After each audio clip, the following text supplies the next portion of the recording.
ಸರ್ವಮಂಗಳಮಾಂಗಲ್ಯೆ ಶಿವೆ ಸರ್ವಾರ್ಥಸಾಧಿಕೆ ಶರಣ್ಯೇ ತ್ರಯಂಬಕೆ ಗೌರಿ ನಾರಾಯಣಿ ನಮೋಸ್ತುತೆ.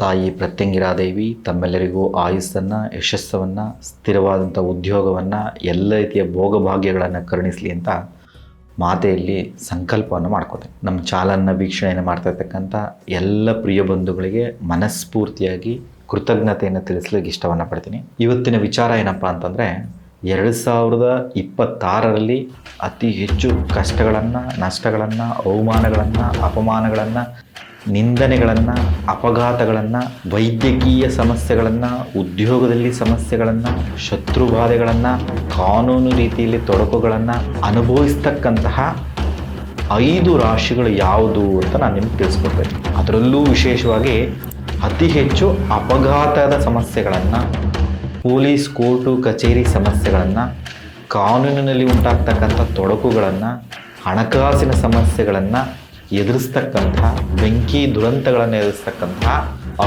5 ರಾಶಿಗಳು ಯಾವುದು ಅಂತ ನಾನು ನಿಮಗೆ ತಿಳಿಸ್ಕೊಡ್ತಾ ಇದ್ದೀನಿ. ಯಾಕೆ ಈ 5 ರಾಶಿಗಳನ್ನೇ ಗುರಿಯಾಗಿಸ್ಕೊಂಡು ನೀವು ಮಾತಾಡ್ತಾ ಇದ್ದೀರಾ ಅಂತಂತಂದರೆ, ಮೊದಲನೇ ರಾಶಿಯಾಗಿರ್ತಕ್ಕಂತಹ ಸಿಂಹ ರಾಶಿ ಅದು ಅಷ್ಟಮ ಶನಿ ಕಾಟವನ್ನು ಎದುರಿಸ್ತಾ ಇದೆ. ಇನ್ನು 2ನೇ ರಾಶಿ ವೃಶ್ಚಿಕ ರಾಶಿ ಪಂಚಮ ಶನಿ ಕಾಟವನ್ನು ಎದುರಿಸ್ತಾ ಇದೆ. ಮತ್ತು ಕುಂಭರಾಶಿ, ಮೀನರಾಶಿ, ಮೇಷರಾಶಿ ಈ ರಾಶಿಗಳು ಸಾಡೇಸಾತಿ ಸಮಸ್ಯೆಗಳನ್ನು, ಸಾಡೇಸಾತಿ ಸಂದರ್ಭದಲ್ಲಿ ಉಂಟಾಗ್ತಕ್ಕಂಥ ಅವಮಾನಗಳನ್ನು, ಅಪಮಾನಗಳನ್ನು, ನಿಂದನೆಗಳನ್ನು ಎದುರಿಸ್ತಕ್ಕಂಥ ಒಂದು ಸನ್ನಿವೇಶವನ್ನು ನಾವು ಕಾಣ್ಬೋದು. ಶನೇಶ್ವರ ತಾನು ಇರ್ತಕ್ಕಂಥ ಸ್ಥಾನದಿಂದ ಪಂಚಮ ಸ್ಥಾನವನ್ನು, ಅಷ್ಟಮ ಸ್ಥಾನವನ್ನು ಮತ್ತು ಉಳಿದಂಥ ಸಾಡೇಸಾತಿಗೆ ಉಂಟಾಗ್ತಕ್ಕಂಥ ಸ್ಥಾನಗಳ ಮೇಲೆ ದೃಷ್ಟಿಯನ್ನು ಬೀರಿದರೆ, ಅದರಲ್ಲೂ ವಿಶೇಷವಾಗಿ ಶನೇಶ್ವರ ತಾನಿರ್ತಕ್ಕಂಥ ಸ್ಥಾನದಿಂದ ಪಂಚಮ ಸ್ಥಾನ ಮತ್ತು ಅಷ್ಟಮ ಸ್ಥಾನದ ಮೇಲೆ ಪ್ರಭಾವವನ್ನು ಬೀರೋದ್ರಿಂದ ಆ ಪಂಚಮ ಸ್ಥಾನ, ಅಷ್ಟಮ ಸ್ಥಾನದಲ್ಲಿರ್ತಕ್ಕಂಥ ರಾಶಿಗಳು ಅತಿ ಹೆಚ್ಚು ಸಫರ್ಗೆ ಒಳಗಾಗ್ತದೆ.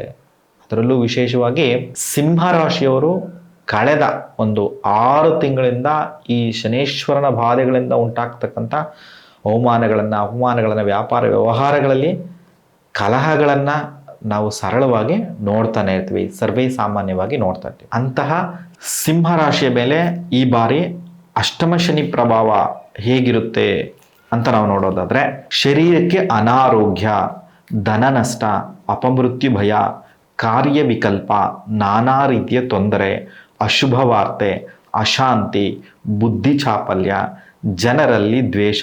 ಈ ಕಾಲದಲ್ಲಿ ಯಾವುದೇ ರೀತಿಯ ಕೆಲಸ ಕಾರ್ಯಗಳನ್ನು ಹೊಸದಾಗಿ ಪ್ರಾರಂಭವನ್ನು ಮಾಡಬೇಡಿ ಅಂತ ಶಾಸ್ತ್ರಗಳು ತಿಳಿಸ್ತವೆ. ಯಾವಾಗಿನಿಂದ ಅಂದರೆ 29 ಮಾರ್ಚ್ 2025ರಿಂದ 3/6/2027ರವರೆಗೆ ಈ ಒಂದು ಕಾಲಾವಧಿಯಲ್ಲಿ ಸಿಂಹರಾಶಿಯವರಿಗೆ ಅಷ್ಟಮ ಶನಿ ಕಾಟ ನಡೀತಾ ಇರೋದ್ರಿಂದ ಸಿಂಹರಾಶಿಯವರು ಎಚ್ಚರವಾಗಿರಬೇಕು, ಆರೋಗ್ಯದ ಕಡೆ ಗಮನವನ್ನು ಕೊಡಬೇಕು, ಧನ ಕನಕ ವಸ್ತು ವಾಹನಗಳ ವಿಚಾರದಲ್ಲಿ ಎಚ್ಚರಿಕೆಯನ್ನು ವಹಿಸಬೇಕು, ಚೀಟಿ ವ್ಯವಹಾರಗಳಲ್ಲಿ ಎಚ್ಚರಿಕೆಯನ್ನು ವಹಿಸಬೇಕು, ಆರೋಗ್ಯದ ಕಡೆ ಗಮನವನ್ನು ಕೊಡಬೇಕು, ಮಾಡ್ತಕ್ಕಂಥ ಕೆಲಸ ಕಾರ್ಯಗಳಲ್ಲಿ ಎಚ್ಚರಿಕೆ ಇರಬೇಕು, ಬುದ್ಧಿಯನ್ನು ಸ್ಥಿಮಿತದಲ್ಲಿ ಇಟ್ಕೋಬೇಕು ಅಂತ ಶಾಸ್ತ್ರಗಳು ತಿಳಿಸ್ಕೊಡ್ತಾರೆ. 2ನೇ ಒಂದು ರಾಶಿ ಯಾವುದಪ್ಪ ಅಂತಂತಂದರೆ ಅದು ವೃಶ್ಚಿಕ ರಾಶಿಯಾಗಿರ್ತದೆ. ವೃಶ್ಚಿಕ ರಾಶಿಯಲ್ಲಿ ಈ ಬಾರಿ ಶನೇಶ್ವರ ಪಂಚಮ ಶನಿ ಪ್ರಭಾವವನ್ನು ಒಳಗೊಂಡಿರೋದ್ರಿಂದ ವೃಶ್ಚಿಕ ರಾಶಿಯವರು ಪಂಚಮ ಶನಿ ಕಾಟವನ್ನು ಎದುರಿಸ್ತಾ ಇರೋದ್ರಿಂದ 29 ಮಾರ್ಚ್ 2025ರಿಂದ 3/6/2027ರವರೆಗೆ ವೃಶ್ಚಿಕ ರಾಶಿಯವರು ಪುತ್ರಹೀನರಾಗಿರ್ತಕ್ಕಂಥ ಸನ್ನಿವೇಶಗಳಾಗಲಿ, ಧನಹೀನರಾಗಿರ್ತಕ್ಕಂಥ ಸನ್ನಿವೇಶಗಳಾಗಲಿ, ಬಹು ಕಲಹಗಳಲ್ಲಿ ತೊಡಕೊಳ್ಳೋದಾಗಲಿ, ಸಂತಾನಕ್ಕೆ ಹಾನಿ ಉಂಟಾಗೋದಾಗಲಿ, ಪುತ್ರರನ್ನು ಅಗಲುವಿಕೆಯಾಗಲಿ, ಪಾಪಕಾರ್ಯಾಸಕ್ತಿ ಆಗಲಿ, ದಾಯಾದಿ ಕಲಹಗಳಾಗಲಿ, ಅಧಿಕ ಖರ್ಚು ಆಗಲಿ, ಅಪಕೀರ್ತಿ ಆಗಲಿ, ಶತ್ರುಪೀಡೆ ಆಗಲಿ, ವ್ಯಾಸಂಗದಲ್ಲಿ ತೊಂದರೆಗಳಾಗಲಿ, ತಾಯಿ ಕಡೆ ಬಂಧುಗಳಿಂದ ಕಿರಿಕಿರಿ ಆಗಲಿ, ಅಧರ್ಮದಲ್ಲಿ ಆಸಕ್ತಿ ಆಗಲಿ, ಹೀಗೆ ಹಲವಾರು ರೀತಿಯಲ್ಲಿ ಅಶುಭ ಫಲಗಳನ್ನು ಹೊಂದಕ್ಕಂತಕ್ಕಂತಹ ಸನ್ನಿವೇಶ ಆಗಿರ್ತದೆ. ಹಾಗಾಗಿ ವೃಶ್ಚಿಕ ರಾಶಿಯವರು ಎಚ್ಚರಿಕೆ ಇರಬೇಕು, ಹಣಕಾಸಿನ ವಿಚಾರಗಳಲ್ಲಿ ಎಚ್ಚರಿಕೆ ಇರಬೇಕು, ತಾಯಿ ಕಡೆ ಬಂಧುಗಳಿಂದ ಎಚ್ಚರಿಕೆ ಇರಬೇಕು, ಶತ್ರು ಬಾಧೆಯನ್ನು ಎದುರಿಸ್ತಕ್ಕಂಥ ಸನ್ನಿವೇಶಗಳಿರ್ತದೆ, ಅಪಘಾತಗಳನ್ನು ಎದುರಿಸ್ತಕ್ಕಂಥ ಸನ್ನಿವೇಶಗಳಿರ್ತದೆ, ಬೆಂಕಿಯ ಸಮಸ್ಯೆಗಳನ್ನು ಎದುರಿಸ್ತಕ್ಕಂತಹ, ಬೆಂಕಿ ದುರಂತಗಳನ್ನು ಎದುರಿಸ್ತಕ್ಕಂಥ ಸನ್ನಿವೇಶಗಳಿರ್ತದೆ, ಕೋರ್ಟು ಕಚೇರಿ ಪೊಲೀಸ್ ಸ್ಟೇಷನ್ ಬಾಧೆಗಳನ್ನು ಎದುರಿಸ್ತಕ್ಕಂಥ ಸನ್ನಿವೇಶ ಇರ್ತದೆ. ಹಾಗಾಗಿ ಸಿಂಹರಾಶಿಯಂತೆ ವೃಶ್ಚಿಕ ರಾಶಿಯವರು ಸಹ ಶನಿಗ್ರಹಕ್ಕೆ ಶಾಂತಿಯನ್ನು ಮಾಡ್ಕೊಂಡಿದ್ದೆ ಆದರೆ ಆ ಶನಿದೋಷ ನಿವಾರಣೆಯಾಗಿ ಶನೀಶ್ವರನ ದೃಷ್ಟಿ ಸಮಸ್ಯೆಗಳು ನಿವಾರಣೆಯಾಗಿ ಯಶಸ್ಸನ್ನು ಕಾಣ್ಬೋದು ಅಂತ ನಾವು ಕುಂಭರಾಶಿ, ಮೀನರಾಶಿ, ಮೇಷರಾಶಿ ಈ ರಾಶಿಗಳ ಮೇಲೆ ಶನಿ ಪ್ರಭಾವ ಸಾಡೇ ಸಾತಿ ಉಂಟು ಮಾಡೋದ್ರಿಂದ ಅಂತ ಸಾಡೇ ಸಾತಿ ಸಂದರ್ಭದಲ್ಲಿ ಏನೇನು ಎಚ್ಚರಿಕೆಯನ್ನು ವಹಿಸಬೇಕು ಅಂತಂತಂದ್ರೆ ದೊಡ್ಡ ಮಟ್ಟದಲ್ಲಿ ವಿಪರೀತ ವ್ಯಸನವನ್ನು ಎದುರಿಸೋದು, ರೋಗ ರುಜಿನಗಳನ್ನು ಎದುರಿಸೋದು, ಅರ್ಥಹಾನಿಯನ್ನು, ಧನಹಾನಿಯನ್ನು ಹೊಂದತಕ್ಕಂಥ ಸನ್ನಿವೇಶ, ಪ್ರಾಣಹಾನಿಯನ್ನು ಹೊಂದತಕ್ಕಂಥ ಸನ್ನಿವೇಶ, ಧನ ನಷ್ಟ ಉಂಟಾಗ್ತಕ್ಕಂಥ ಸಂದರ್ಭಗಳು, ಸಾಮಾನ್ಯ ಸೌಖ್ಯಕ್ಕೆ ಧಕ್ಕೆ ಉಂಟಾಗ್ತಕ್ಕಂಥ ಸಂದರ್ಭಗಳು, ವ್ಯಾಪಾರಗಳಲ್ಲಿ ನಷ್ಟ ಉಂಟಾಗ್ತಕ್ಕಂಥ ಸನ್ನಿವೇಶಗಳು, ಕುಟುಂಬದಲ್ಲಿ ಜಗಳ, ತಿರುಗಾಟ, ಅತಿನಿದ್ರೆ, ಆಲಸ್ಯ ಮನೋಭಾವ, ಅಕಾಲ ಭೋಜನ, ಅನ್ಯ ಜನರಲ್ಲಿ ವೈಮನಸ್ಸು, ನಾನಾ ರೀತಿಯ ದುಃಖ ಕಲಹಗಳಲ್ಲಿ,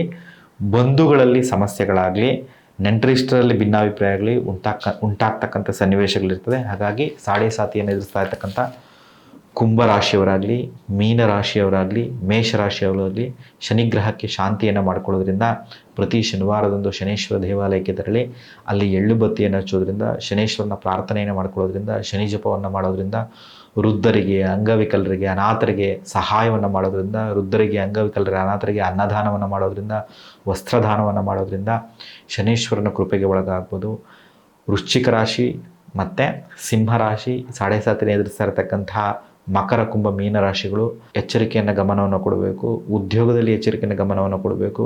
ಉದ್ಯೋಗವನ್ನು ಕಳ್ಕೊಳ್ತಕ್ಕಂಥ ಸನ್ನಿವೇಶ ಆಗಲಿ, ಮನೆಯನ್ನು ಬದಲಾಯಿಸ್ತಕ್ಕಂಥ ಸನ್ನಿವೇಶ ಆಗಲಿ, ವಾಸ ಮಾಡ್ತಕ್ಕಂಥ ಮನೆಯ ಯಜಮಾನನೊಂದಿಗೆ ಭಿನ್ನಾಭಿಪ್ರಾಯ ಮನಸ್ತಾಪಗಳಾಗಲಿ ಉಂಟಾಗ್ತಕ್ಕಂಥ ಸನ್ನಿವೇಶಗಳಿರುತ್ತೆ. ಹಾಗಾಗಿ ಎಲ್ಲ ಸಂದರ್ಭಗಳನ್ನು ಶಾಂತಿಯುತವಾಗಿದ್ದು ಒಂದು ಜೂನ್ ನಂತರದಲ್ಲಿ ಈ ಎಲ್ಲ ಸನ್ನಿವೇಶ ಸಂದರ್ಭಗಳನ್ನು ಎದುರಿಸಿ ನಿಂತಿದ್ದೇ ಆದರೆ ಕುಂಭರಾಶಿಯವರು, ಮೀನರಾಶಿಯವರು, ಮೇಷರಾಶಿಯವರು ಜೂನ್ ನಂತರದಲ್ಲಿ ಯಶಸ್ಸನ್ನು ಕಾಣ್ತಾರೆ. ಶನಿಗ್ರಹಕ್ಕೆ ಶಾಂತಿಯನ್ನು ಮಾಡ್ಕೊಳ್ಳಿ, ಶನೇಶ್ವರನ ಆರಾಧನೆ ಇಟ್ಕೊಳ್ಳಿ ಅಂತ ಹೇಳ್ತಾ ನಾನು ಮಾತನ್ನು ಮುಗಿಸ್ತಾ ಇದ್ದೀನಿ.